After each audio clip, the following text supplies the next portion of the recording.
시청자 여러분 안녕하십니까? 신통방통 윤태윤입니다. 세계 경제가 심상치 않습니다. 전 세계 국가의 33%가 2분기 연속 국내 총생산 감소에 직면했습니다. 내년 예상은 올해보다 더 춥고 또 힘들 것이라고 많은 사람들이 전망하고 있습니다. 국내 금융시장도 요동쳤는데요. 코스피는 장중 2170선까지 밀려났고 원달러 환율은 어제 하루에만 20원 넘게 오르면서 1,430원대에 다시 진입했습니다. 우크라이나 사태에 북한 핵 리스크까지 겹치면서 우리 경제의 긴장감이 더욱 고조되고 있습니다. 조선일보 4면 이어서 보겠습니다. 우리 안보도 먹구름이 잔뜩 끼어 있죠. 북한은 지난달 8일 핵 선제 공격 법제화를 발표했는데 당시 한반도 적화 통일을 의미하는 영토 완정이라는 표현을 사용한 것이 밝혀졌습니다. 최근 연이은 북한 미사일 도발에 또 북한의 7차 핵실험도 가능성이 더욱 커지고 있습니다. 때문에 관련해서 우리도 북한의 위협에 대응하기 위해서 전술핵을 가져야 한다는 주장도 힘을 얻고 있습니다. 다만 굉장히 신중한 접근을 하고 있는 상황입니다.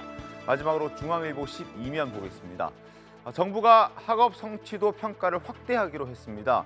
다만 원하는 학교에 한해서 허용한다는 입장인데 기초 학력에 미달되는 학생이 해마다 증가하는 상황을 정부는 심각하게 판단한 결정입니다만 일각에서는 사실상 학업 성취도 전수평가가 5년 만에 부활했다는 지적과 반발이 함께 나오고 있습니다.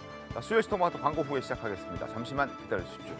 자, 수요일 신통방통 시작하겠습니다. 어제 국회에서는 감사원 국감이 있었습니다. 이 자리에서 여러 말들이 있었지만 김정숙 여사의 인도 단독 순방과 관련된 질의도 어제 있었습니다. 국민의힘 조수진 의원이 감사원장에게 김 여사의 인도 순방도 감사가 필요하지 않은가라는 질문을 했는데 여기에 대해서 최재해 감사원장이 검토해보겠다라고 답을 했습니다. 직접 들어보겠습니다.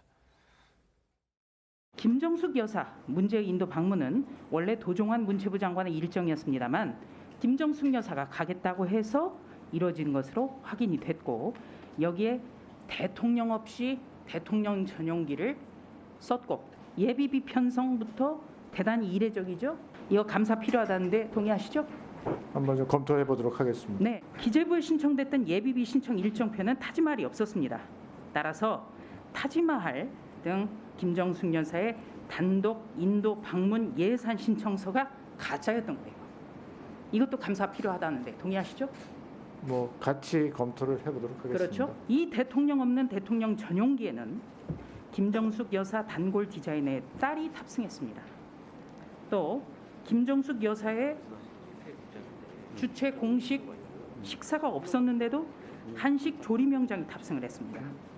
이것 때문에 예산이 늘어났다는 지적도 나와요. 이것도 감사해야겠죠? 지금 위원님께서 거론하시는 문제는 전체적으로 모니터링을 해서 감사 여부를 결정하도록 그렇게 하겠습니다. 자, 검토해 보겠습니다. 원론적인 답변이라고 받아들이는 분도 계실 테고, 긍정적으로 얘기했다라고 생각하는 분도 계실 텐데, 최병우 위원님 어떻게 좀 들리셨습니까? 저 문제를 처음 제기한 거는 국민의힘 배현진 의원이었죠. 근데 그 제기한 근거가 외교부에 남아있는 자료들을 근거로 해서 문제 제기를 했습니다. 자, 그런데 이제 일부 민주당 의원들 사이에서 또는 황희 전 문체부 장관이 이에 대한 반론을 제기하고 있어서 마치 진실공방처럼 지금 얘기가 되고 있거든요. 네. 그런데 어찌됐든 간에 같은 김정숙 여사가 꼭 인도를 방문할 이유가 있었느냐 하는 부분에는 논란이 있을 수 있어요. 저는 그렇기 때문에 사실은 민주당이 그냥 외교부 그 근거 자료 같은 걸 인정을 했다면 감사 얘기가 안 나왔을 가능성이 높은데 지금 진실 공방이 벌어지고 있기 때문에 사실 규명, 그다음에 불필요한 예산이 쓰인 것 아니냐 하는 부분에 대한 지적을 지금 조수진 의원 등 국민의힘에서 하고 있는 거거든요. 네. 아마 그래서 어제 법사위에서 감사 얘기가 나왔을 것이다. 그냥 넘어갔을 일을 민주당이 이제 반박을 하다 보니까 이제 감사의 필요성이 커졌다 이렇게 생각합니다. 어떻습니까? 갑자기 왜 김정숙 여사님이 인도 방문이 나온지 모르겠어요. 저는 좀 뜬금이 없는 것 같은데 굳이 뭐 감사가 필요하다면 해야겠죠. 그런데 당시에 인도 순방을 했던 당시 청와대에 있던 분들이 가장 잘 알지 않겠습니까? 네. 그러니까 공군 1호기가 아니라 2호기를 탔다라든지 그다음에 이 예비비를 좀 편성해서 나름대로 좀 그 인도 그 경비로 썼다. 이런 부분들은 당시에 그 옆에서 보좌했던 분들이 그게 더 진실에 가까울 거예요. 외교부 문서를 가지고 지금 진실 공방이 있다고 하지만 그 자체도 보면은 또 대통령실 청와대에서 어떤 인도하고 외교적으로 나눴던 문서가 있을 수 있다. 그런 점에서는 굳이 이게 한 2천만 원, 3천만 원 들게 3억이 들었다. 이런 예산 논란을 하는데요. 이러면 또 민주당에서 이런 얘기를 할 수밖에 없습니다. 그러면은 지금 대통령 관저에 가구 비용으로 20억을 쓰는 거는 그건 온당한 것이냐? 아니면 대통령실에 직기료 침대 넣는데 10억을 쓰니 온당한 것이냐? 이런 게 더 훨씬 예산 낭비지. 굳이 지난 정권에 김정숙 여사의 인도의 방문이 무슨 외유성이다라는 어떤 의도를 갖고 이렇게 하는지는 모르겠어요. 그런데 저는 분명한 것은 인도 측에서 분명히 김정숙 여사의 초청에 대해서는 요청을 했고 네. 그 전에 문재인 대통령께서 일정이 안 돼서 정말로 괜찮은 그러니까 아주 괜찮은 사람의 수준의 인물을 보내겠다라고 인도 측이 얘기를 한 거예요. 네. 그게 영부인이었던 겁니다. 알겠습니다. 그래서 이런 부분에 있어서는 전 너무 이걸 갖고 논박에 들어가는 것들은 좀 소모적이다. 좀 이렇게 보고 있습니다. 아까 잠시 대통령실이 용산으로 이전하면서 여러 집기류라든지 가구라든지 이런 구매할 때 수십억 원을 사용했다라고 말씀을 해주셨는데 거기에 대해서 대통령실 해명이 좀 있어서 잠깐 설명을 좀 드리고 계속 이야기를 이어가도록 하겠습니다. 일단 용산으로 옮기면서 야당 의원실에서 제기한 여러 가지 의혹들에 대해서는 사실이 아니다라고 얘기했고 해당 비용 중에 상당 비용은 문정부 때 이미 사용이 됐던 것이다. 그 정부에서 구입을 했던 것이다라는 설명이 좀 덧붙여졌습니다. 그러니까 해당 보도가 그대로 받아들일 보도는 아닌 것으로 대통령실에서는 설명을 하고 있습니다. 다시 이야기로 돌아와서 일단 어제 그 국감에서 이제 이러저런 얘기가 많이 나왔었는데 김 여사가 인도에 순박했을 때 감사원이 감사를 하느냐 마느냐는 차치하더라도 13명의 청와대 직원이 동행한 것으로 드러났고 그 명단도 공개가 됐습니다. 지금 현재 고민정 의원을 포함해서 당시 청와대 관계자가 13명, 문체부 관계자가 6명이 있었는데 여기에 조수진 의원도 지적을 했죠. 조립 영장이 탑승을 했고 김 여사의 단골 디자이너 딸이 탑승을 했다라는 지적을 했습니다. 먼저 요리사에 대해서 얘기를 좀 해보죠. 박성민 비서관님, 대통령의 해외 순방할 때도 요리사는 대동을 합니까? 사실 이 부분은 제가 구체적으로 확인은 못하고 들어와서 이 점에 네. 대해서는 좀 양해를 구하겠는데요. 그런데 지금 이제 논란이 되는 것이 요리사, 그다음에 김정숙 여사의 단골 디자이너 딸이 이제 동행했다라는 부분이 문제가 되고 있는 거지 않습니까? 근데 지금 저는 여기서 김정숙 여사의 단골 디자이너 딸은 결국에 청와대 계약직 직원이셨습니다. 직원이었죠. 네, 그래서 이 부분에 대해서도 많은 논란이 있었지만 결과적으로는 이제 영부인과 관련해서 의전하는 업무를 했었고 네. 내부 순방, 내부에 있는 일정이라든지 아니면 외부 해외 순방까지도 동행했던 그 업무를 계속해서 맡아오셨던 분이었기 때문에 전 이번 순방에서 너무 지나치게, 그러니까 영부인의 과거 인도 순방을 가지고 지나치게 지금 국감장에서 논란이 되고 있는 점이 좀 유감스럽고요. 그리고 지금 요리사를 대동했네, 13명을 대동했네, 그리고 심지어는 그 청와대 직원들이 몇 박 며칠을 있었는지까지도 이제 문제를 삼으시는 분들까지도 나오고 있는데요. 이런 주장들이 사실 현지에 가서 행사를 준비하는 실무진들 입장에서는 당연히 미리 이제 선 답사를 하고 미리 현지 상황을 체크해서 리스크 포인트들을 점검하는 이런 실무적인 역할들까지 다 포함이 되는 것이기 때문에 지금 너무 이제 세부적인 디테일들까지 지적하면서 좀 과도하게 문제를 삼고 있다라는 문제의식은 좀 듭니다. 알겠습니다. 신보라 의원님 어떤 의견이십니까? 보통 그 해외 나갈 때는 대접을 받는 상황들이 좀 많지 않습니까? 그렇죠. 그러니까 이제 국빈으로서 참석을 하게 되면 국빈 만찬 이런 걸 해서 실은 그 인도 정부에서 주관한 이제 총리 주관의 만찬 일정이 있었지 실제 우리 정부에서 뭔가 공식 만찬 일정이 있었던 것도 아니라고 하더라고요. 네. 아님에도 불구하고 도대체 그 대통령의 조리명장이 함께 동행할 이유가 무엇인가라고 하는 문제가 당연히 제기될 수밖에 없을 것 같고요. 두 번째로 이제 그 디자이너 자녀의 채용 문제도 당시에도 논란이 됐었었는데 네. 실은 방금 박성민 비서관이 의전 업무를 수행한다고 했지만 그 의전 업무를 수행하는 곳은 원래 제2부속실입니다. 네네네. 그래서 당시에도 채용 논란이 있었을 때 총무비서관실이 아니고 제2부속실에서 근무를 한다는 식의 해명을 했었어요. 그런데 이제 또 알고 보니까 총무비서관실에 근무를 하고 있고 그렇습니다. 그러다 보니까 이것도 해명에서 그때 당시 그 해명을 무마하기 위해서 거짓말을 한 것 아니냐 이런 의혹까지 함께 벌어지고 있는 거거든요. 알겠습니다. 그 제2부속실에 소속이 돼 있었느냐 아니면 총무비서관에 소속이 돼 있었느냐 이 부분은 저희가 조금만 있다가 좀 따져보도록 하겠고 혹시 최병욱 위원께서는 과거 기자 생활 하실 때 대통령의 순방에 따라가 보신 적이 있으십니까?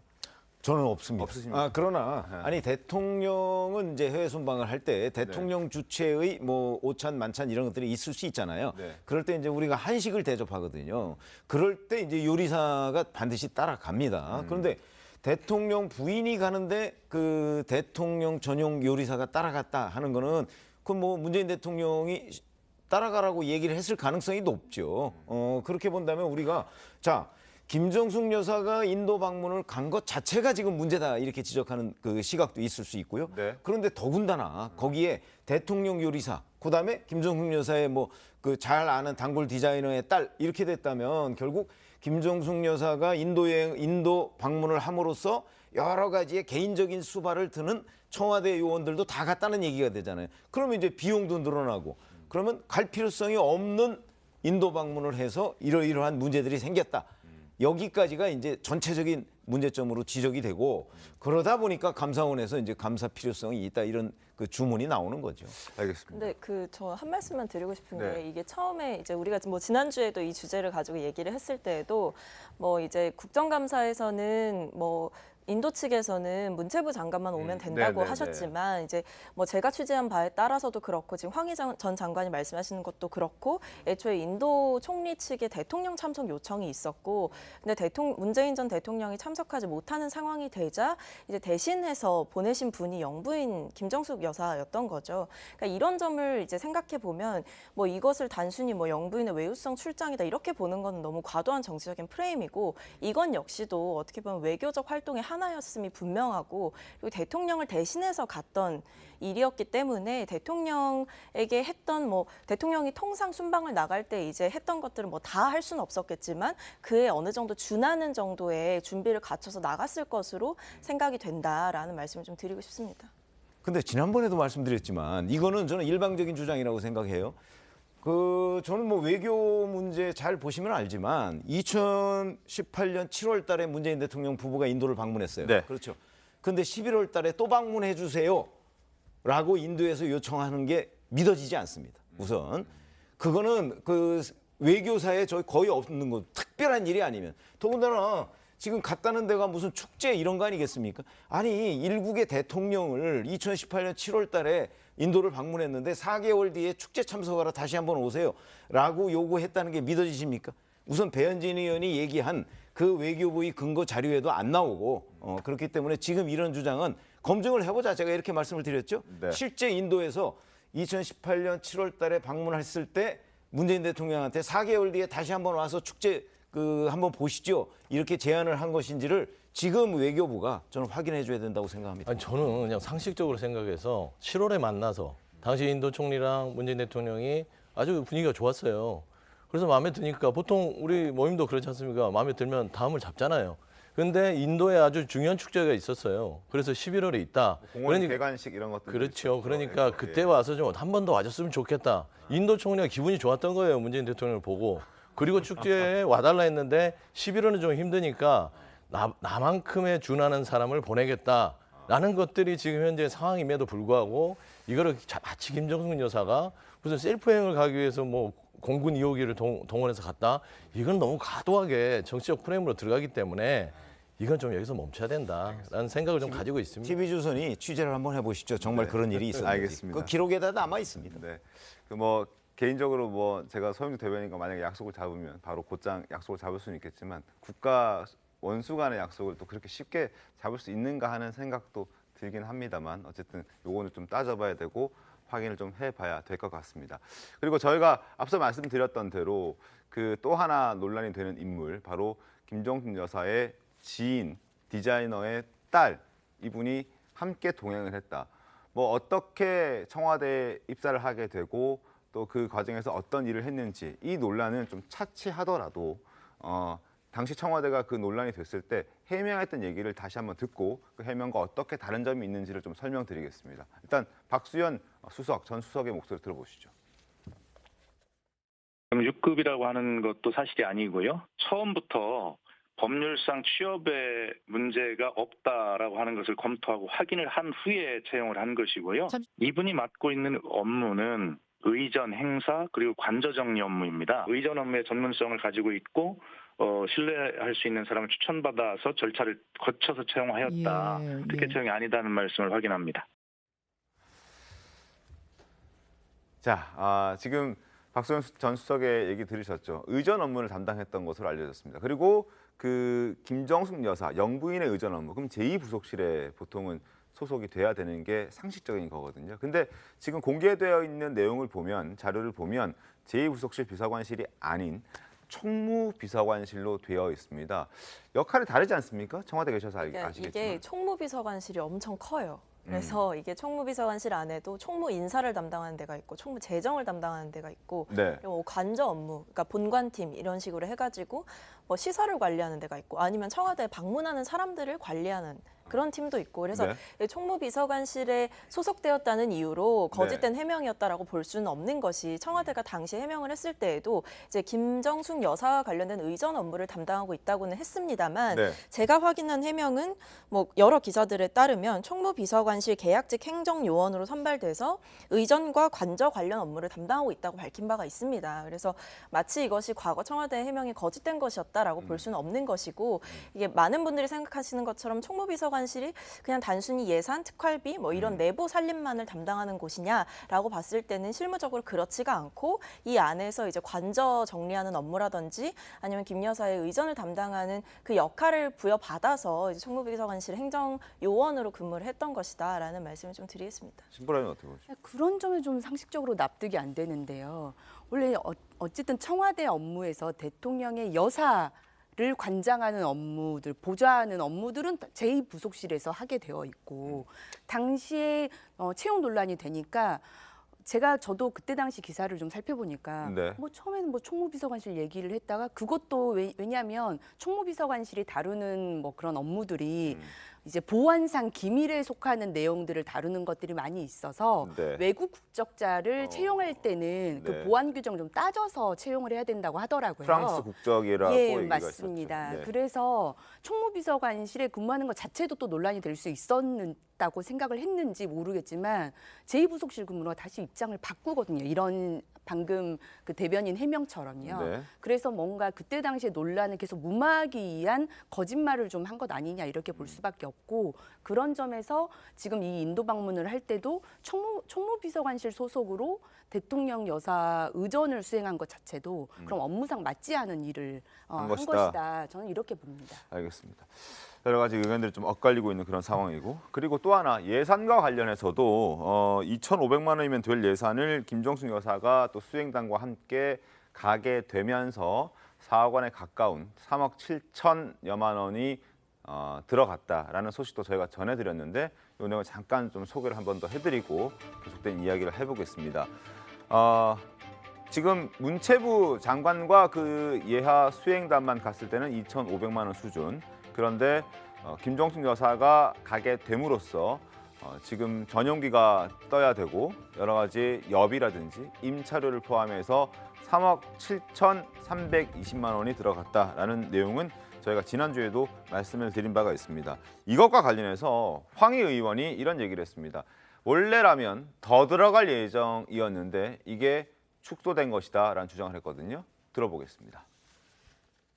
원래 그 대통령께서 순방해야 될 부분인데 오히려 이제 축소된 거죠. 그래서 김정숙 여사가 정부 대표단 특별 수행원 자격으로 이제 간 거고요. 그다음에 이제 45명 정도가 갔어요. 뭐 마치 언론에는 김정숙 여사 혼자 간 것처럼 됐는데 그다음에 이제 가실 때도 대통령 전용기 타고 갔다고 그러는데 공군 1호기도 아니고 2호기입니다. 이게 가다가 주유를 하려면 베트남에서 내렸다가 다시 주유해서 이제 가야 될 정도로 그래서 지금 언론에 나온 거하고는 다소 좀 차이가 있습니다.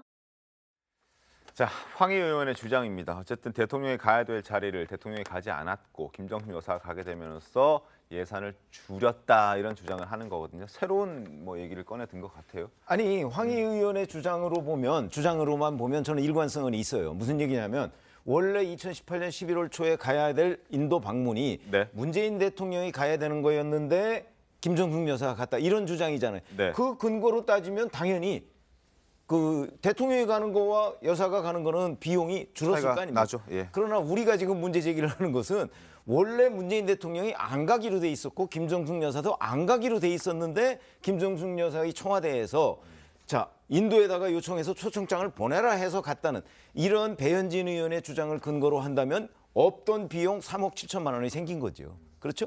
그러니까 이번 부분은 황희 의원의 주장과 네. 배현진 의원이 외교부 자료를 근거로 주장했던 것 이 두 가지 중에 어떤 것이 맞느냐는 것이 결론이 나면 황희 의원의 이 두 번째 주장은 불필요한 주장이 되는 거예요. 그러니까 그래서 TV조선에서 취재해보라고 제가 말씀드리는 거죠.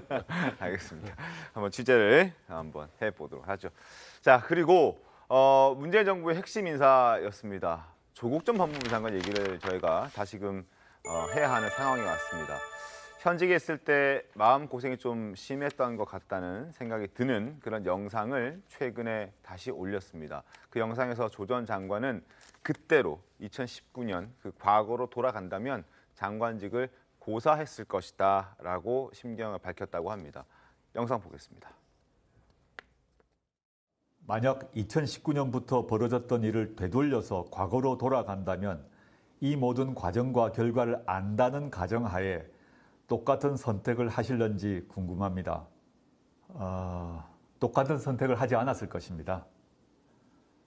장관직을 고사했을 것입니다. 저와 제 가족이 부족한 점이 있었지만 이러한 형국의 길, 늙은좌의 상황이 벌어질 것이라고는 상상하지 못했습니다. 그래서 자책하고 자성하고 있습니다. 자, 당시에도 여러 가지 논란이 될 것들은 본인은 알고 있었던 것 같습니다. 지금 얘기를 들어보면. 다만 그 논란이 될 만한 소지의 문제들이 이렇게까지 커질 거라고는 전혀 생각하지 못했고 예상하지 못했다. 그래서 그때로 돌아가서 다시 한번 나에게 선택할 수 있는 기회가 주어진다면 하지 않겠다라는 얘기를 하거든요. 사실 지금 다들 잘 아시겠지만 조 전 장관의 일가가 뭐 그렇게 좋은 상황은 아니지 않습니까? 네, 실은 뭐 법무부 장관으로 지명되고 인사청문회가 열리는 그 시점부터 취임 후 35일 만에 낙마할 때까지 굉장히 많은 사건들이 있었죠. 지금도 이어지고 있고요. 네, 뭐 사모펀드 의혹도 있지만 핵심적으로는 자녀의 입시 비리 문제가 가장 심각했었고 맞습니다. 특히나 자녀들이 대학 혹은 의전원에 입학하면서 그 제출됐던 많은 서류들이 그 중에서 뭐 표창장이 아예 그 부인으로부터 위조가 되는 문제, 그다음에 아버지의 직장, 어머니의 직장에서 사실상 만들어진 그런 허위 경력들이 문제가 됐었고요. 그에 따라서 사실 이제 지금 재판도 받았고 형도 부인이 살고 있고 조국 전 장관도 사실 뭐 공정과 관련해서 굉장히 많은 화두를 꺼내왔던 사람이지만 결국 불공정의 표상이 됐기 때문에 이런 점들이 문제로 불거지고 결국 가족 자체가 다 뭐 자녀도 의전원 입학이 뭐 취소되거나 이러면서 이런 이제 불명예스러운 상황까지 이어진 게 아닌가 싶습니다.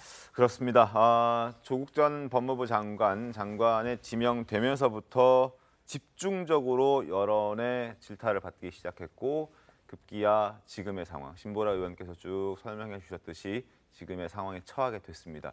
조 전 장관이 취임하고 35일 만에 물러나게 됐는데 당시 어떤 일들이 있었는지 영상으로 한번 다시 구성을 좀 해봤습니다. 토해 맹산의 정신으로 공정한 법질서 확립, 검찰개혁, 법무부 혁신 등의 소명을 완수하겠습니다.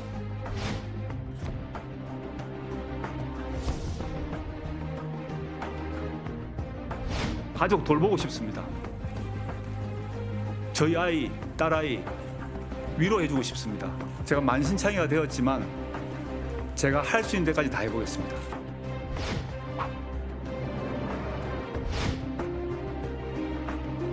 양심에 따라 숨김과 보탬이 없이 사실 그대로 말할 것을 맹세합니다. 후보자의 배우자가 지금 논란이 되고 있는 동양대학교 총장 명의의 표창장을 만약에 위조했다면 이건 커다란 죄라는 건 인정하지요. 네, 범죄에 해당될 수 있다고 생각합니다. 동양대학교 표창장이 위조됐으면 당연히 법무부 장관 못하죠. 법적 책임 져야 되겠죠. 제처가 그걸 했다 그러면 법적인 책임을 져야 되고 누구나 법 앞에 평등하다 생각합니다.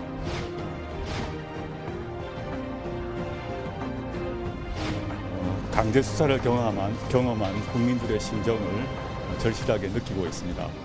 수사는 절차에 따라 진행됩니다.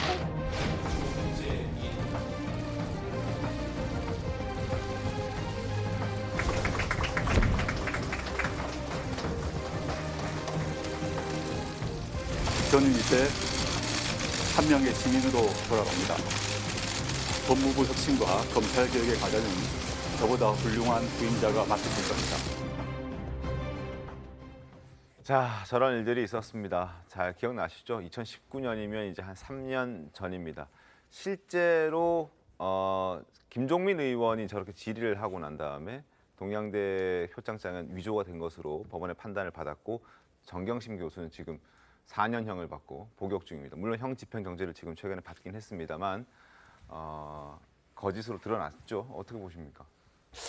그러니까 이거를 이제 죄는 미워야 사람을 미워하지 말아야 되는데 보면은 조국 전 장관에 대한 어떤 사람에 대한 인신공격이 심했었어요. 그러다 보면 인간적으로 너무나 좀 힘들었을 것이다. 특히나 아내 되시는 분도 복역을 하면서 몸이 안 좋잖아요. 그래서 거의 따지고 보면은 너무 안 좋아서 뭐 좀 그 생명이 위태로울 수 있을 지경까지 갔기 때문에 형 집행정지를 받은 것이고 다른 의존을 갖다가 다시 그게 취소가 돼서 인생 자체가 한 10년, 12년 뒤로 가버렸고 본인 스스로도 여러 가지의 어떤 정치적 회한이 느껴질 거예요. 인간적으로는요. 그런데 참 그렇습니다. 정치 영역에서 저는 조국 전 장관이 가진 어떤 뭐 죄라고 하면 죄라고 할 수 있지만 본인이 저지른 것보다 너무나 과도한 어떤 형벌을 받은 것 같아요. 이게 뭐 재판도 재판이지만 사회적인 어떤 형벌, 그다음에 정치적 형벌.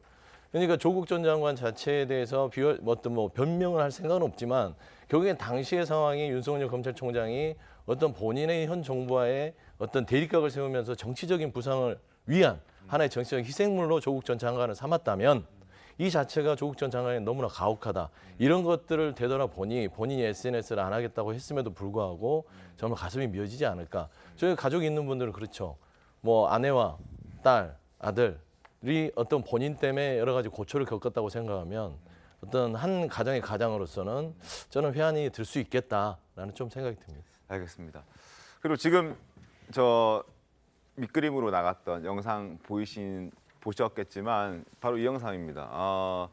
이때가 아마 윤석열 검찰총장 임명될 때 청와대로 김건희 여사와 함께 가서 조 전 장관과 뭐 선배 후배 하면서 이제 인사하고 뭐 분위기 좋았던 그런 시절인데 저러고 난 다음에 곧장 사단이 벌어져가지고 아마 두 사람은 이제 서로 이렇게 볼 수 없는 그런 사이가 돼버린 거 아닌가? 아니 사단이 벌어졌다기보다 이렇게 생각하시면 돼요. 저게 2019년 7월 말입니다. 그렇죠? 네. 그런데 8월 초에 이제 문재인 대통령이 조국 법무부 장관을 지명을 해요. 근데 지명하자마자 며칠 동안 사실은 언론에서 쏟아졌어요. 의혹이. 그렇죠? 그래서 저는 조국 전 법무부 장관이 그때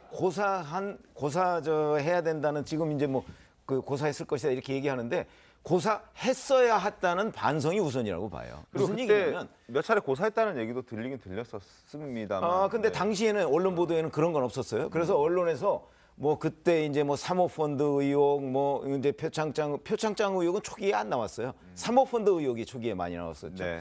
그래서 그런 문제가 쭉 있었으니까 사실은 이 문제를 제일 잘 아는 사람이 누굽니까? 본인이죠. 본인이 이게 얼마나 문제가 될 거라는 걸 저는 충분히 알았을 거라고 생각하고 그 시절에 이미 자기 조카는 해외로 도피했잖아요. 그럼 왜 해외로 도피했겠어요? 그런 걸 포함해서 본인이 잘 판단했어야 되고 그다음에 이제 9월 6일 날 인사청문회를 거치고 나서 며칠간의 기간이 있었어요. 그때 문재인 대통령이 고심을 했다고 했잖아요. 과연 임명을 할 것인가 말 것인가. 그러다가 결국 의혹만으로 임명 안 한다면 곤란하다 그래서 임명을 했잖아요. 근데 그때도 저는 조국 그 당시 지명자가 법무부 장관 지명자가 충분히 본인의 상황을 저는 알았을 거라고 생각해요. 그런데도 불구하고 임명을 강행을 했고 그 후에 잘 아시다시피 여권에서 총체적으로 조국 법무부 장관에 대한 방어에 나섰어요. 저는 조국 사태가 이렇게 커진 결정적인 이유는 여권에서 방어를 했기 때문이라고 생각해요. 그래서 공방이 벌어진 거 아닙니까? 그러다 보니까 또 수사는 더욱더 강화되고 그렇기 때문에 조국 전 법무부 장관의 뭐 인간적인 부분 그거는 뭐 저는 이해를 하지만 네. 적어도 법률적인 부분에 관해서는 이해할 수 없는 대목들이 너무나 많았고 패착이 많았다 이렇게 생각합니다. 그리고 조국의 시간이라는 책이 있지 않습니까? 거기 보면은 본인도 몇 차례 고사를 했는데 문재인 전 대통령이 그래도 당신이 해줬으면 좋겠다라고 해서 이제 받아들였다라는 내용이 있습니다. 뭐 다시 그때로 돌아가면 더 강하게 고사를 해서 안 하는 상황까지 하겠다라는 게 이제 조 전 장관의 입장이긴 합니다만 그때는 이제 받아들이긴 했었죠. 그 결과 이런저런 일들이 벌어졌고 부인 정경심 교수는 실형 선고받고 복역 중이고 형 집행 정지 받았다고 말씀을 드렸습니다만 그리고 딸 조민 씨는 입학이 취소됐습니다. 두 사람의 모습도 보겠습니다. 신경 한 말씀 부탁드리겠습니다. 재판의 성실히 임하겠습니다. 표창장 위조한 혐의 인정하십니까? 제기된 혐의는 인정하십니까? 검찰의 강압 수사라고 생각하시나요? 본인이 고조이 되면 어떻게 해요? 그러면 정말 억울하죠. 제 인생 10년 정도가 사라지는 거니까요. 근데 저는 고졸돼도 상관없다고 생각하고 있습니다. 시험은 다시 치면 되고 30에 의사가 못 되면 40에 되면 된다고 생각합니다. 자, 30의 의사가 못 되면 40에 되면 된다 생각했다라는 게 이제 김어준 씨 방송 나와서 했던 얘기인데 결국에는 취소가 되면서 또 문제가 됐었습니다. 일단 현재 상황을 좀 보시죠. 부인 정경심 교수 자녀 입시 비리 혐의로 기소가 됐고 대법원의 징역 4년 확정받았습니다. 동양대에서도 정경심 교수는 면직 처리됐습니다. 그리고 조민 양 동양대 표창장 위조한 의혹, 부산대 의전원, 고려대 학부 입학이 취소가 되는 상황까지 벌어졌습니다. 박서민 비서관께서는 어떤 의견이십니까? 어떻게 좀 저 상황을 좀 다시 회고하십니까?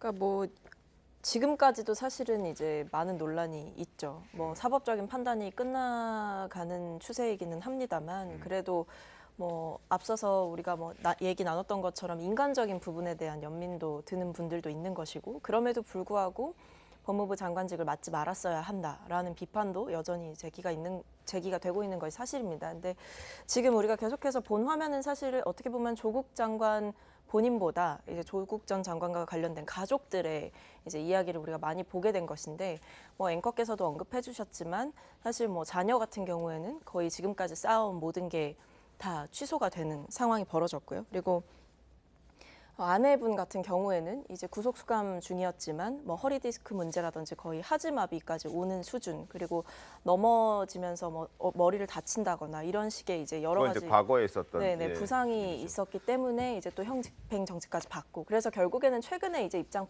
밝히신 걸 보면 이제 아내를 치료하는데 좀 전념을 하시겠다라는 말씀을 하셨던 만큼 이제 아무래도 가족들의 내상이 굉장히 컸던 것으로 보이는 것 같습니다. 알겠습니다. 자, 장관직에서 물러난 이후에도 조 전 장관의 가족들 관련 수사는 계속됐습니다. 그 이후 문 전 대통령은 조 전 장관을 향해서 미안한 마음을 드러내기도 했고요. 조 전 장관도 가족들의 상황에 대해서 수차례 언급한 적이 많습니다. 두 사람의 발언을 좀 들어보겠습니다. 저는 물론이고 저희 가족 전체가 이런 시련과 환란 상태에 지금 있거든요. 저희 아이들도 그렇고 너무 힘들죠. 사실은 개인적으로도 힘들고 가족 전체가 힘든데 제가 재판을 받는 몸이라서 사실 목에 칼을 차고 발에 족쇄를 차고 있는 상황이라서 아직 터널 속에 있다 저는 생각하고요. 그 사람 그들의 가족들이 겪었던 그 고통이나 이런 부분들은 참 마음이 아프죠. 이렇게 벌을 받는 것이 맞다 하더라도 결국은 우리 정부에서 민정수석이 되고 법무장관으로 발탁되고 하는 바람에 그런 상황이 이렇게 된 거기 때문에 그런 것에 대한 안타까운 마음이 없을 수는 없죠.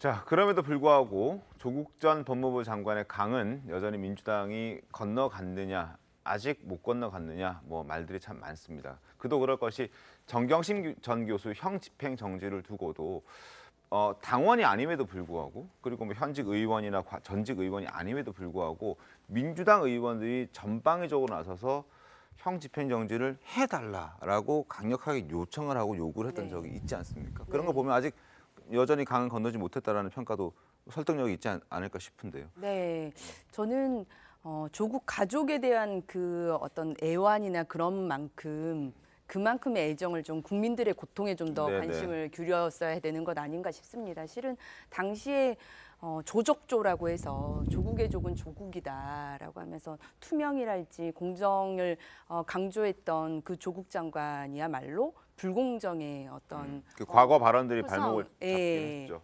그런 문제가 있고 그럼에도 불구하고 실은 위조랄지 표창장 위조 문제 등이 다 증거로 다 드러났는데도 불구하고 이 부분에 대해서 여전히 온당치 않은 비교를 해가면서 정경심 교수의 형 집행정지를 주장을 하고 오히려 이 정부가 불공정하게 그 정경심 교수에 대해서 형 집행정지를 가로막고 있다 이런 식의 주장을 하는 거는 지극히 너무 비호적인 입장에서 접근하고 있는 것으로 저는 봤습니다. 서영주 대변인 어떠세요? 여전히 강을 못 건넜다라는 지적에 대해서는?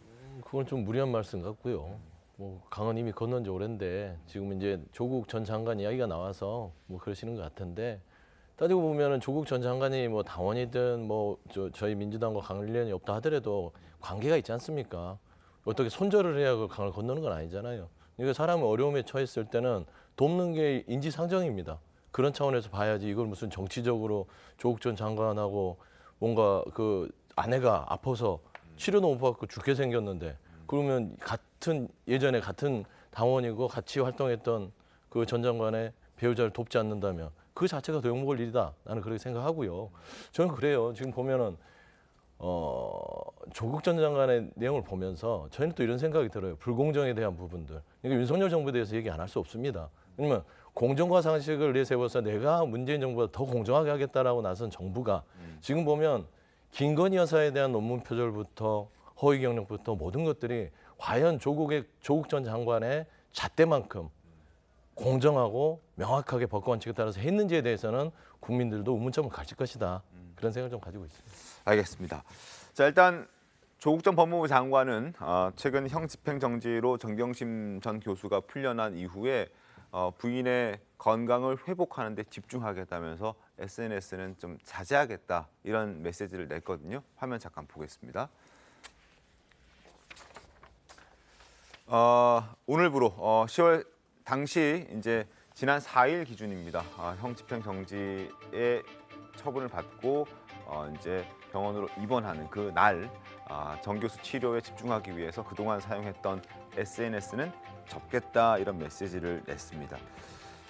조 전 장관이 여전히 우리 사회에서 뜨거운 감자로 지금 자리를 잡고 있는데 계속돼서 상황은 좀 굴러가고 조 전 장관의 재판도 지금 계속 진행 중입니다. 어떤 결과들이 나오는지 좀 기다려보고 지켜보도록 하겠습니다. 그리고 이런 가운데 김용민 민주당 의원이 어제도 저희가 말씀을 드렸습니다만 집회에 참석해서 현직 의원이 마치 선동하는 듯한 그래서 윤석열 대통령을 탄핵해야 한다는 취지의 발언을 해서 논란이 됐던 적이 있습니다. 그 발언을 좀 저희가 소개를 다시 한번 해드리겠습니다.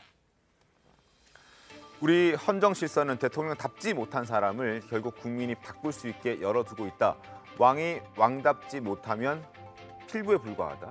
그러니까 대통령을 뽑았던 여러분이 대통령도 바꿀 수 있으니 그 분위기를 좀 만들어보자는 취지로 지난 8일 많은 사람들 앞에 서서 현직 의원이 얘기를 했습니다. 그리고 추가적으로 왕답지 않은 왕이라는 그런 표현까지 추가적으로 좀 발언을 한 그런 상태입니다.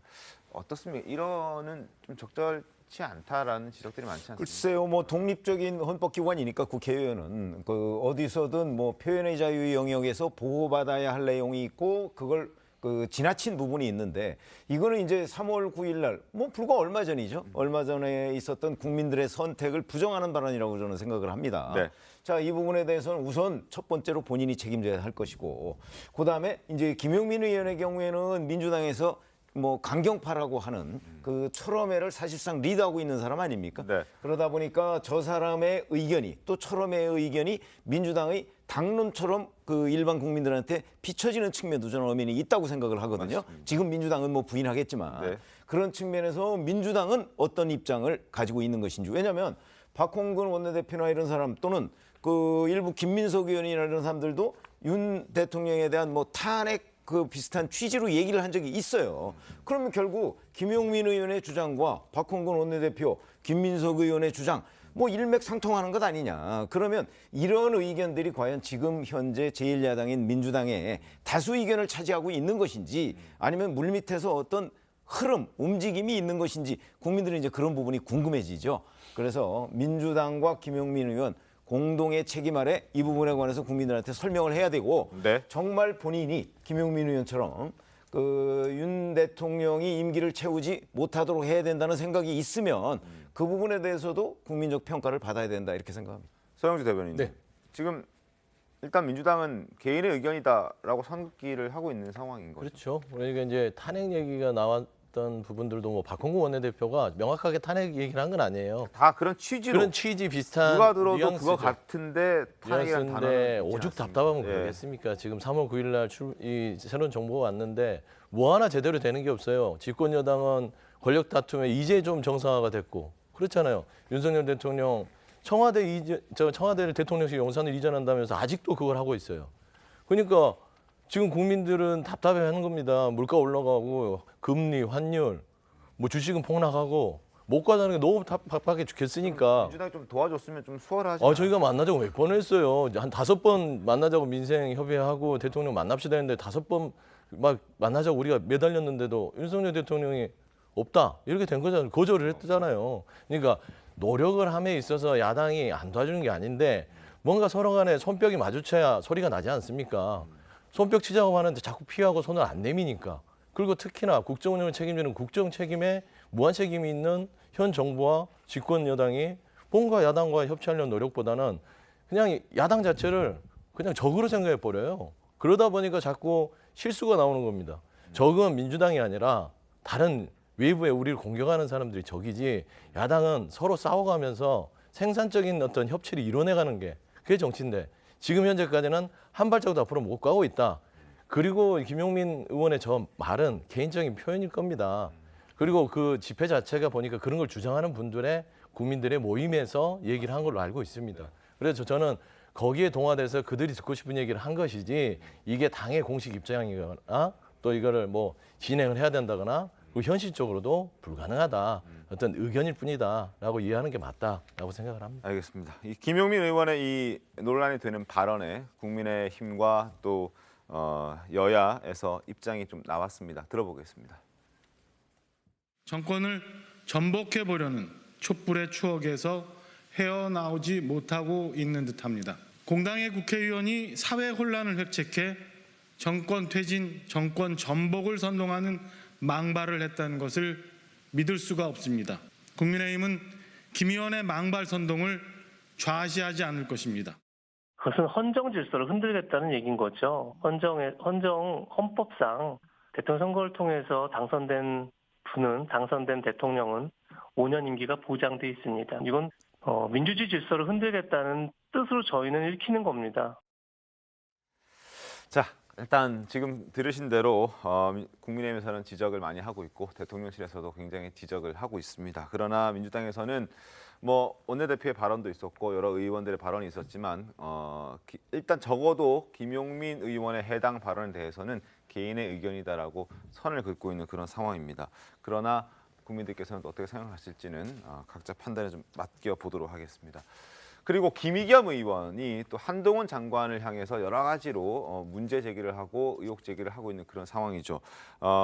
국회 정무위에서도 김의겸 의원이 제기한 그 논란에 대해서 의혹들에 대해서 여야 간의 공방이 오갔습니다. 영상 보면서 좀 확인을 좀 해보겠습니다.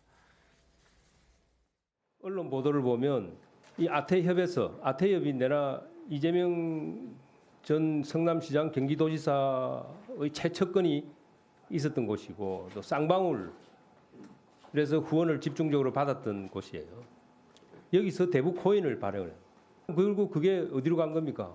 사실상 언론 보도를 보면 북한으로 흘러가기 위한 우회 송금의 방법으로 대북 코인을 발행해서 줬다. 북한으로 송금할 수 있는 방법을 가르쳐준 미국 사람 그리피스는 미국에서 징역 5년 3개월 실형을 받았습니다. 한동훈 장관이 미국 출장 갔다 온 것을 김의겸 의원은 그거 수사하러 갔다 온 거 아니냐. 도둑이 제발 저린다 하는 그런 말인데 저희 권한이 있는 범위 내에 최대한 역량을 집중하겠습니다.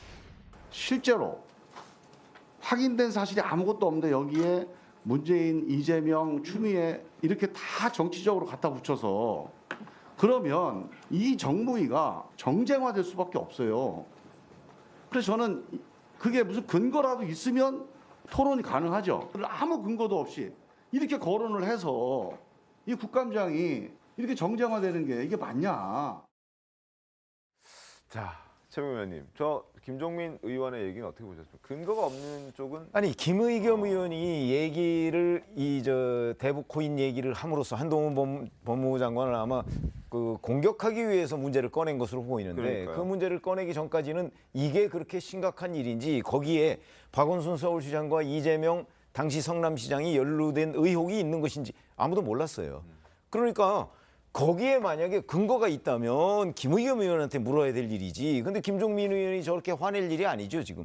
김의겸 의원한테 그 근거가 정말 있는 거냐라는 걸 물어야 될 거고. 왜냐하면 그 근거는 사실은 그 그리피스라는 이더리움 개발자가 주고받은 이메일에 있었던 거잖아요. 네네네. 그러니까 그 이메일에 있었다고 해가지고 사실로 뒷받침되는 건 아니거든요. 그 이메일 내용도 사실인지 아닌지는 그러니까 따져봐야 그것도 잘 되는 모르는 상황인데 그걸 근거로 해서 김의겸 의원이 한동훈 법무부 장관을 몰아세웠는데 김종민 의원이 김의겸 의원한테 화를 내야 될 상황이다 이렇게 생각합니다. 알겠습니다. 자, 이렇게 국회에서는 한동훈 장관을 두고 여러 말들이 참 많았는데 정작 당사자인 한동훈 법무부 장관은 어제 악성 성범죄의 출소를 앞두고 현장 점검에 나섰습니다. 영상 보겠습니다. 전자발찌를 제가 손에 들고 있는데요. 국민들은 이게 쉽게 절단이 되어지고 쉽게 도주가 가능하지 않을까 하는 우려가 있을 수도 있을 것 같은데 스트랩의 내장재를 7겹이거든요 지금. 근데 15겹으로 늘리고 고위험자 김근식 같은 사람이 나가게 되면 연말부터 이거를 내년 정도부터는 이런 그 전자발찌를 사용할 수 있도록 한번 준비하고 있습니다.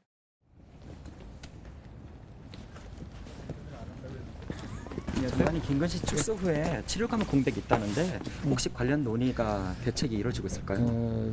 제가 오늘 그 사전에 공지해드린 것처럼 오늘 그 범죄 예방 시스템을 점검하러 온 곳이라서 별도로 따로 인터뷰는 안 드리겠습니다. 제가 잘 준비하도록 하겠습니다. 오늘 그런 거 하려고 온 거니까요. 이게 7겹으로 된 뒤에 이게 7겹입니다. 제가 말씀드렸던 고위험 부분은 15겹이고 그게 언제 올해 안에까지 개발을 완료하고요. 자, 그 김근식 씨, 그 사람이 6일 뒤면 이제 출소를 합니다. 그래서 이제 그 차원에서 미리 국감 때도 얘기했던 지금 그 전자발찌가 잘 끊기는 재질은 아니지만 그래도 더 강화해서 하겠다는 걸 직접 저 현장에 가서 이제 얘기를 하는 모습을 대중들에게 좀 보였습니다. 아무래도 공감을 좀 살 수도 있다는 생각이 드는데요.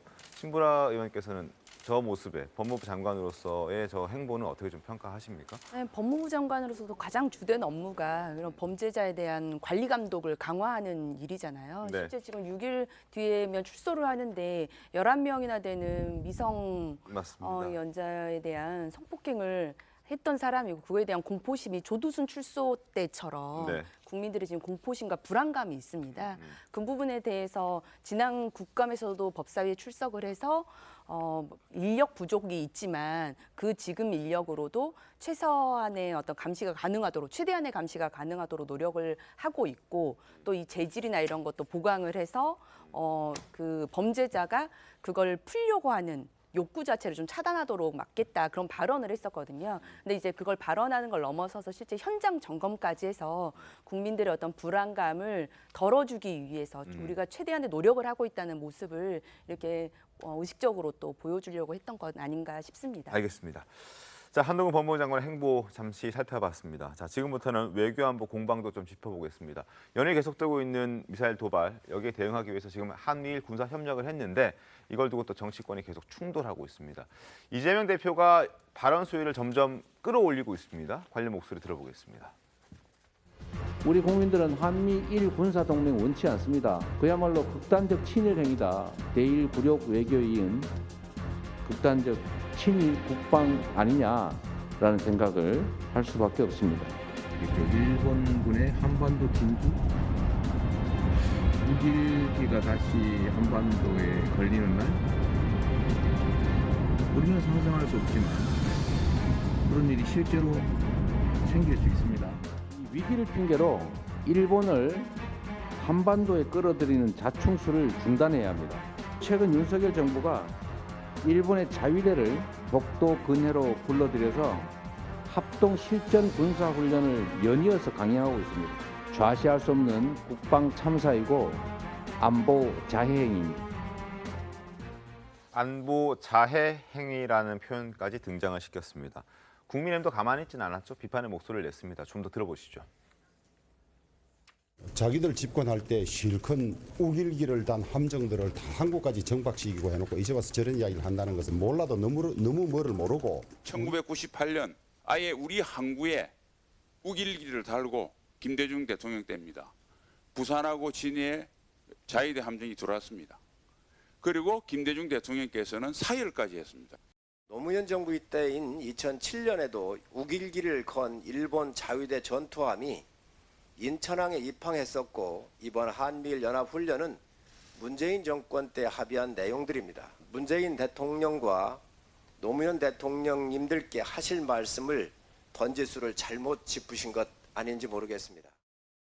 자, 그런데 이재명 대표의 그 발언 대응을 하다가 실수가 나왔습니다. 정진석 비대위원장의 발언이 도마에 올랐습니다. 어떤 내용인지 화면 보겠습니다. 조선은 왜 망했을까? 일본군의 침략으로 망한 걸까? 그게 아니라 조선은 안에서 썩어 문드러졌고 그래서 망했다. 일본은 조선 왕조와 전쟁을 한 적이 없다라는 얘기를 했습니다. 그리고 조선 왕조는 무능하고 무지했다. 백성의 고혈을 마지막 한 방울까지 짜내다가 망했다. 일본은 국군을 걸고 청나라와 러시아를 무력으로 제압했고 쓰러져가는 조선 왕조를 집어삼켰다. 이런 얘기를 했습니다. 그러니까 일본 때문에 조선이 망한 건 아니다라는 취지의 얘기를 한 거죠. 이를 두고 곧장 야당에서는 비판의 목소리를 냈습니다. 망언이다. 귀를 의심케 하는 천박한 친일 역사 인식이며 전형적인 식민사관이다. 집권 여당의 대표로서 역대급 망언이다라고 얘기를 했습니다. 바로 정진석 비대위원장은 진실을 왜곡하고 있다. 호도하지 말라고 반박하고 나섰습니다. 또 다른 메시지를 올렸는데요. 일본은 조선 왕조와 전쟁을 한 적이 없다라는 얘기를 한 건데 이게 전쟁 한번 못하고 힘 한번 못 써보고 나라를 빼앗겼다는 얘기다. 힘이 없어 만국의 서름을 맛본 것이다. 라고 얘기하면서 자신의 말을 좀 왜곡하지 말아달라 이렇게 얘기를 했습니다. 그러나 논란은 계속되고 있고 이 논란이 쉽게 가라앉을 것 같다는 생각도 들진 않습니다. 어떻게 보셨습니까?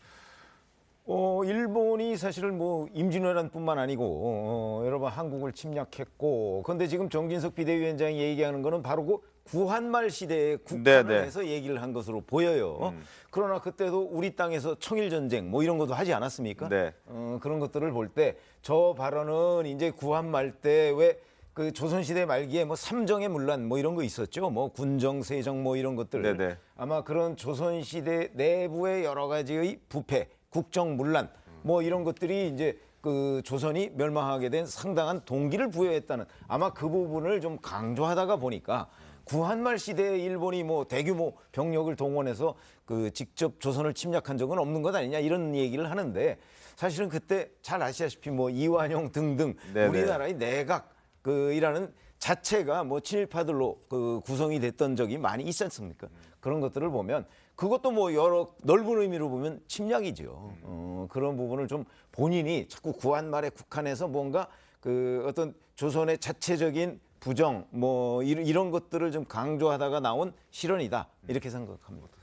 그러니까 이게 지금 뭐 많은 분들이 신랄하게 비판을 하고 있는데 사실 정치인으로서 대한민국 정치인으로서 저런 역사관을 가지고 정치를 한다는 게 굉장히 좀 개탄스럽다라는 생각을 많이 했고요. 그리고 제가 더 문제라고 생각하는 건 사실 본인의 발언이 논란이 되었고 그리고 심지어 페이스북 글귀 중에 뭐 일본은 조선 왕조와 전쟁을 한 적이 없다라는 글을 또 올리셨다가 살짝 삭제를 또 하셨다고 저는 알고 있는데 그러니까 본인도 본인의 발언이 문제가 될 소지가 있다라는 것을 저는 분명히 아실 것이라고 생각합니다. 그리고 이런 비판이 거세게 제기되고 있는 상황이고 본인의 직위가 한 명의 국회의원이 한 발언이라도 문제이지만 지금 사실은 당의 대표지 않습니까? 근데 당 대표가 돼서 저런 역사관을 가지고 저런 이야기를 한다라는 거는 명백하게 저는 친일적인 역사관이라고 생각을 하고요. 네. 그럼에도 불구하고 왜 계속해서 반박을 하시는 건지 의문스럽습니다. 알겠습니다. 자, 정진석 비대위원장의 발언, 논란이 되는 발언 잠시 짚어봤습니다. 그리고 이재명 대표 발언도 논란이 되고 있는데 발언 외에 또 하나 논란이 되는 게 있습니다. 이재명 대표가 지금 국회의원으로서 국방위 소속입니다. 그런데 방산 주식을 갖고 있다는 소식이 전해졌습니다. 자, 신문 보겠습니다. 국방위 소속인 이재명 의원이 지금 국방위 소속 이재명 의원이 방산업체 주식을 갖고 있는데 무려 2억 3,100만 원 상당의 방산 주식을 보유하고 있습니다. 이 구매한 시기가 대통령 선거 후 그리고 이번에 보궐선거 전으로 추정이 됩니다. 한 5월 중순 이후 정도로 추정이 되는데 여러 업체, 2개 업체를 가지고 있는데 국방위에 있기 때문에 국방위 위원으로서 여러 가지 문제가 있을 수 있다. 이거는 심의 대상이다. 국회 윤리위에서 그렇게 판단했습니다. 특정 회사 주식을 지금 3천만 원 이상 보유하고 있을 때는 이것은 심의 대상이 될 수 있다. 이해 충돌의 논란이 있다라는 지적이 나왔습니다. 신보라 위원님께서 보시기에는 이거를 어떻게 처리를 해야 합니까? 실은 처분하는 게 맞았다고 생각을 합니다. 매입 시점도 좀 이해가 되질 않는 게 실은 그 보궐선거에 미리 사전부터 자신이 자진해서 거의 출마를 하겠다고 뭐 점 찍었다는 얘기도 많이 나왔었거든요.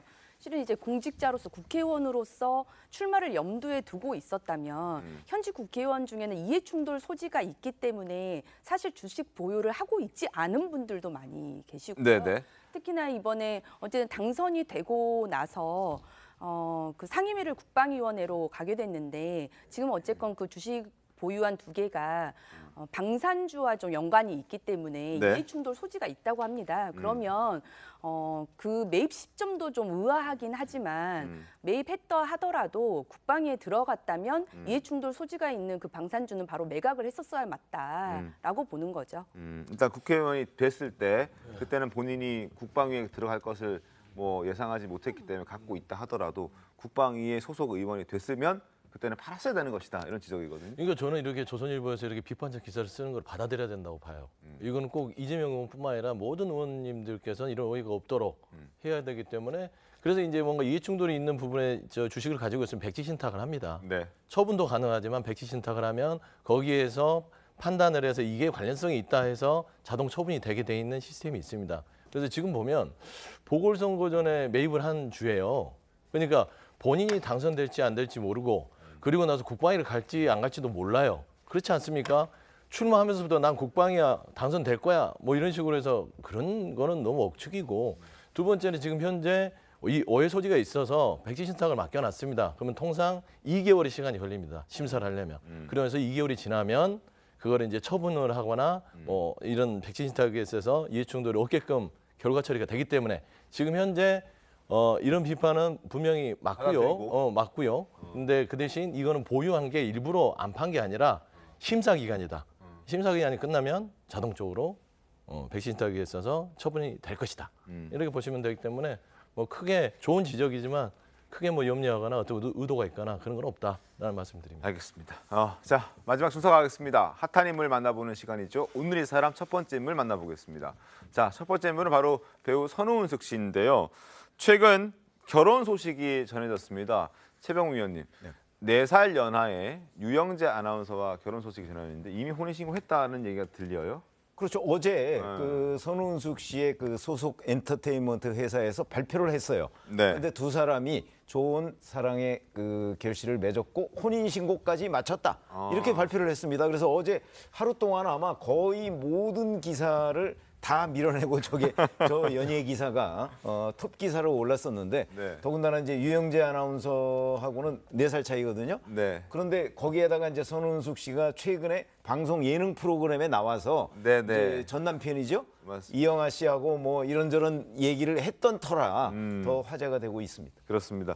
이영아 씨와 동반 출연해서 갈등도 풀고 화해하는 모습이 좀 비춰졌기 때문에 혹시 재결합 얘기가 또 나오기도 했었고, 그런데 이제 갑작스럽게 깜짝 결혼 소식이 전해지니까 많은 사람이 좀 놀랐던 그런 어제 기사이기도 했습니다. 저희 TV조선 예능 프로그램인 우리 이혼했어요에 나왔었는데 그때 당시 모습 잠깐 보겠습니다.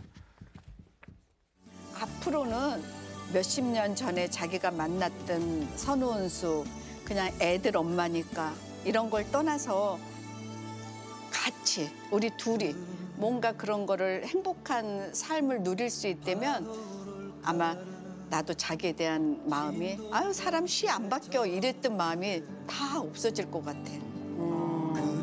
오늘 자기한테 이런 얘기를 들었으니까 나도 조금 더 심도 깊게 생각해 볼게. 좀 마음을 열고. 어머. 자, 요영 변호사님, 이영아 씨의 반응 혹시 나왔습니까? 이영아 씨는 쿨하게 축하를 해줬다고 합니다. 그 작년에 이제 선우은숙 씨와 이영아 씨를 제가 살면서 가장 많이 봤던 것 같아요.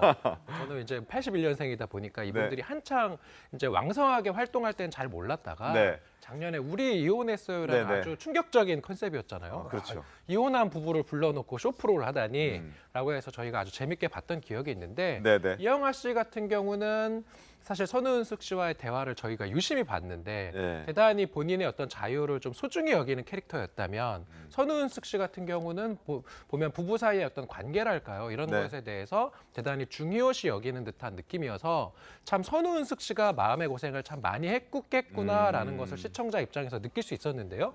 실제로 이영아 씨가 그런 것에 대한 어떤 마음이 있었는지 이번 재결합 소식에 대해서 아주 쿨하게 축하를 하면서 이제 자식들 걱정하지 말고 인생을 즐기면서 살라 이렇게 덕담을 건넸다고 합니다. 알겠습니다.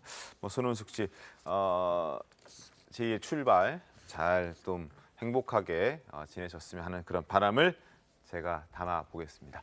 자, 두 번째 인물 만나보겠습니다. 두 번째 인물은 가수 신혜성 씨인데 안 좋은 소식입니다. 지금 신혜성 씨가 음주 운전을 했다. 그런데 심지어 자신의 차량이 아닌 도난 차량에서 발견이 됐다.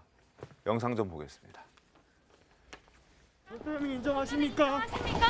차량 왜 절도하셨습니까? 음주 운전하면 인정하십니까? 왜 직접 거부하셨습니까?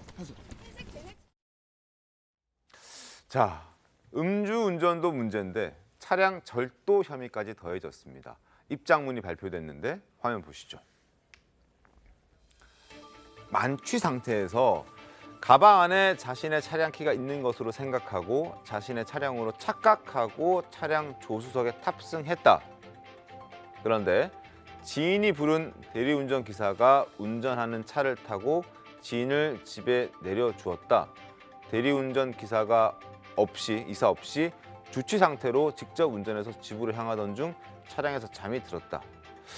해명이 좀 약간 뭐 무슨 말인지도 잘 모르겠고 어쨌든 술을 먹었는데 자신의 차에 탄 게 아니라 다른 사람 차에 탄 겁니다. 이런 일이 있을 수 있습니까? 이용 변호사님? 지금 좀 조사가 필요할 것 같아요. 네. 소속자의 입장문은 방금 이제 앵커께서도 말씀하셨지만 잘 이해가 안 가요. 네. 그 뭐 입장문에 따르면은 본인의 차라고 착각을 하고 다른 사람 차를 타고 대리운전 기사가 운전을 해서 가다가 지인을 내려주고 거기서부터는 본인이 이제 운전을 하다가 잠들었다는 취지로 우리가 해석할 수 있을 것 같은데. 식당의 입장은 그게 아니라 뭐 대리 기사가 왔던 게 아니라 신혜성 씨가 키가 이제 차 안에 있으면은 차량은 이제 시동 걸려 있으면 출발할 수 있잖아요. 네. 다른 사람 차를 타고 그냥 출발했다라는 거예요. 그래서 이것은 결국 식당 앞에 있는 CCTV 등을 분석을 해서 네. 과연 누구 말이 맞는지 일단 확인해야 될 것 같고 지금 이제 받고 있는 혐의는 차량 절도 혐의인데 요거는 다른 사람 차를 운전했다고 바로 절도가 되는 건 아니에요. 왜냐하면 범죄라고 하는 거는 이제 그 사람의 마음, 의도. 그렇죠. 고의가 중요하거든요. 그럼 신혜성 씨가 과연 그 차를 본인이 가져가서 사용하고 처분까지 할 의사 그런 것을 이제 법적으로는 불법 영득 의사라고 하거든요. 네. 그래서 다른 사람 차를 일시 사용하고 돌려주는 경우 간혹 있잖아요. 뭐 삼촌 차를 몰래 훔쳐 타고 나간다든지 그런 경우는 원래는 처벌할 수 없어요. 그래서 대법원 판례에도 다른 사람의 차를 이렇게 일시 사용한 거는 사용절도라고 해서 네. 이것은 그 일반적인 그 절도죄로는 처벌할 수 없다라는 판례도 있어요. 그렇다 보니까 이제 절도죄에 대해서는 신혜성 씨가 일부러 남의 차를 훔쳐 타고 가서 실제로 본인이 써버릴 의사가 있었는지까지도 확인해야 돼서 결국은 신혜성 씨는 경찰 조사를 받아서 본인의 그 마음속 의도가 무엇이었는지를 확인해봐야 되는데 지금 상황에서는 이거 훔칠 의사가 없다라고 하니 술이 취한 상태였으니까. 네, 그랬으니까 일단 절도죄는 면하려고 하는 것으로 보여서 절도죄로 처벌하기는 좀 어려워 보이는데 네. 우리 형법이 또 이렇게 호락호락하지 않습니다. 1995년에 법이 개정돼서 네. 자동차 등 불법 사용죄라는 게 추가됐어요. 그래서 권리자의 동의 없이 자동차, 선박, 뭐 오토바이 이런 것들을 사용한 자는 3년 이하의 유기또 징역에 처해질 수 있어서 만약에 절도죄가 안 되면은 자동차 등 불법 이용죄로는 처벌될 수 있을 것 같습니다. 불법 이용죄랑 그리고 음주 운전 그렇죠. 지금 음주운전 같은 경우는 명백한 측정 거니까. 거부여서 본인이 뭐 음주했다라고 인정은 하고 있지만 네. 음주운전으로 처벌은 못해요. 왜냐하면 혈중 알코올 농도를 모르니까. 지금 조사를 또 해야 돼요. 지금은 측정 거부죄로 처벌돼 있어요. 그래서 도로교통법 위반죄, 그다음에 형법상 그 자동차 등 불법 사용죄 이렇게 좀 처벌 가능할 것으로 보입니다. 여러 개의 가중 처벌이 예상이 되는 상황이군요. 네. 알겠습니다. 신혜성 씨 음주운전까지 저희가 좀 전해드렸습니다. 잠시 뒤에 돌아오겠습니다. 네, 오늘 준비한 신통방송 여기까지입니다. 내일 더 신통하게 돌아오겠습니다. 고맙습니다.